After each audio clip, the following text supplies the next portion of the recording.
Rohit Sharma. So test cricket, அதாவது international test கிரிக்கெட்லேருந்து அஃபிஷியலாக retire ஆகிருக்கிறாரு. S, so சர்வதேச டெஸ்ட் போட்டிகளிலிருந்து ஓய்வு பெற்றிருக்கிறார் கேப்டன் ரோஹித் சர்மா. ஆமாங்க, ரோஹித் சர்மா இப்போது டெஸ்ட் கிரிக்கெட்டில் விளையாட மாட்டார் இதுக்கப்புறம். எஸ், ஸோ எல்லாருமே பயங்கரமாக எக்ஸ்பெக்ட் பண்ணிகிட்டு இருந்தோம். இங்கிலாந்து டெஸ்ட் சீரீஸ் போகிறாங்க, ஒரு பயங்கரமான ஒரு டெஸ்ட் சீரீஸ் நடக்கும் அப்படின்றது தெரியும். ஸோ அதில் ரோஹித் சர்மாவும் இருப்பார்னு எதிர்பார்த்த சமயத்தில் ஒரு கேப்டன்சி போக போகுது ரோஹித் சர்மாக்குன்ற ஒரு டாக்ஸ் போயிட்டு இருக்கும்போது, ஸோ இன்றைக்கி இந்த announcement from Rohit Sharma. So அவரே அவரோட இன்ஸ்டாகிராம் ஸ்டோரியில் இதை போட்டு அனௌன்ஸ் பண்ணியிருக்கிறாரு. அவர் அந்த இன்ஸ்டாகிராம் ஸ்டோரியில் என்ன மென்ஷன் பண்ணியிருக்காரு அப்படின்னு பார்த்தோம்னா, hello everyone, I would just like to share that I am retiring from test cricket. It's an absolute honour to represent my country in whites. Thank you for all the love and support over the years. I will continue to represent India in this ODI format அப்படின்றத போட்டிருக்காரு.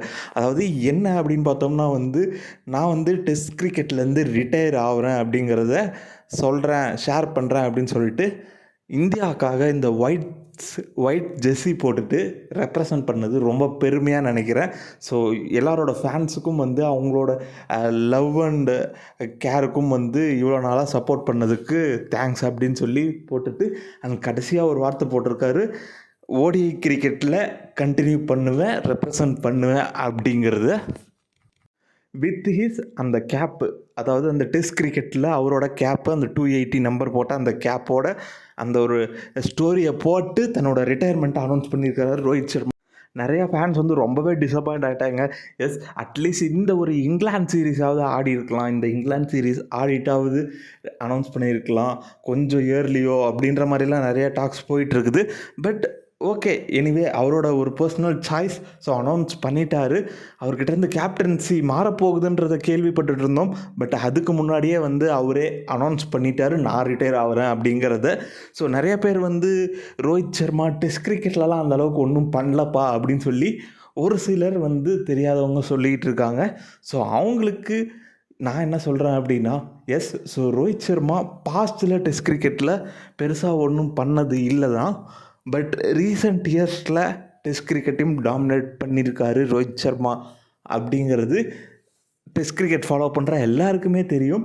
And especially world test championship இருக்கு இல்லையா, so அதில் highest run getter, அதாவது இந்தியாவுக்காக அதிக ரன்கள் world test சாம்பியன்ஷிப்பில் அடித்தது யார் அப்படின்னு பார்த்தோம்னா இட்ஸ் ரோஹித் சர்மா. ஸோ அதை வச்சு அவங்களுக்கு தெரியும். ஸோ அதாவது recent years world test championship எப்போ ஆரம்பிச்சதுன்னு தெரியும். ஸோ அதுக்கப்புறத்துலேருந்து அவரோட டாமினன்ஸ் என்ன மாதிரி இருக்குது அப்படின்றது தெரியும். அதாவது அவருக்கு அந்த ஐசிசி அப்படின்றதுனாலேயே என்னவோ தெரியல, அந்த வேர்ல்டு டெஸ்ட் சாம்பியன்ஷிப் ஆரம்பித்ததுக்கப்புறத்துலேருந்து டெஸ்ட் கிரிக்கெட்டில் பயங்கர டாமினன்ட். லாஸ்ட்டாக அந்த இங்கிலாந்து சீரீஸில் கூட போய் செஞ்சுரிலாம் அடித்தார், சேனாவில் செஞ்சுரி இல்லை அப்படின்னு சொல்லும் போதெல்லாம். ஸோ அந்த மாதிரி பாஸ்ட்டில் பெருசாக இல்லைனாலும் ரீசெண்ட் இயர்ஸில் டெஸ்ட் கிரிக்கெட்டை பயங்கரமாக ஓரளவுக்கு நல்லா ஆடி கொஞ்சம் டாமினண்ட்டாக தான் இருந்தார் ரோஹித் சர்மா. ஸ்டில் அவரோட சாய்ஸ், ஓகே ஃபைன். ஸோ இதுக்கப்புறம் ரோஹித் சர்மா இன்டர்நேஷ்னல் கிரிக்கெட்டில் ஒரே ஒரு ஃபார்மேட் தான், T20லேயும் ரிட்டையர் ஆகிட்டார், டெஸ்ட் கிரிக்கெட்லேயும் ரிட்டையர் ஆகிட்டார். அண்ட் 2 ட்ராஃபி அடித்த, 2 ஐசிசி ட்ராஃபி அடித்த கேப்டன் ரோஹித் சர்மா ஒரே ஒரு ஃபார்மேட், ஓடிஐ ஃபார்மேட்டில் மட்டும்தான் விளையாட போகிறாரு. எஸ், ஸோ இனிமேல் இந்தியா ஜெர்சி, அந்த ப்ளூ ஜெர்சியை போட்டு ஓடிஐ ஃபார்மேட்டில் தான் விளையாட போகிறாரு.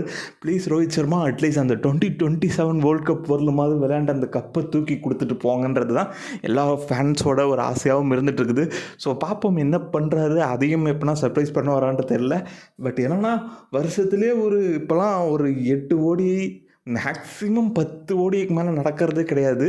ஸோ அப்படி இருக்கும்போது ரோஹித் சர்மாவை இனிமேல் ஐபிஎல்லும் இம்பேக்ட் சப்பாக தான் ஆடுறாரு. ஸோ அந்த மாதிரி ரோஹித் சர்மாவை கிட்டத்தட்ட எண்ட் ஆஃப் அன் எரான்னு சொல்லலாம். ஸோ அந்த மாதிரி தான் இருக்குது. ஸோ பார்ப்போம், ஓடிஐ கிரிக்கெட் ஃபைனல் ஹோப் அந்த 2027 வேர்ல்டு கப். அது வரலும் அவரோட மைண்ட் செட் என்னவாக இருக்குன்றதை நம்மளால் தெரியாது. ஸோ அஃபிஷியலி இப்போதைக்கு டெஸ்ட் கிரிக்கெட்லேருந்து ரோஹித் சர்மா ரிட்டையர்டு.